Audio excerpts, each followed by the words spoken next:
Hey everyone, in this tutorial, I'll show you how to log in to your Savana account in 2026. Whether you're returning to manage your projects or access AI tools, signing in only takes a minute. So let's get started. First, open your web browser and go to the official Savana website or launch the Savana app on your device.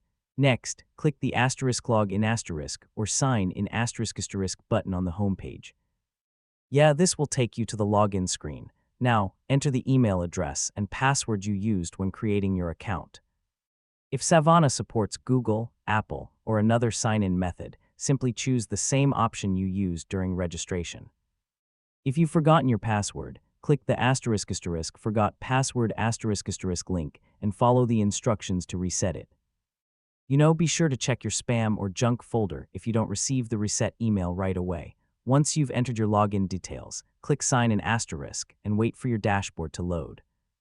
If you're asked to verify your identity, complete the verification step before continuing, and that's it. You've successfully logged into your Savana account, and you're ready to start using the platform. If this tutorial helped you, don't forget to like, subscribe, and I'll see you in the next tutorial.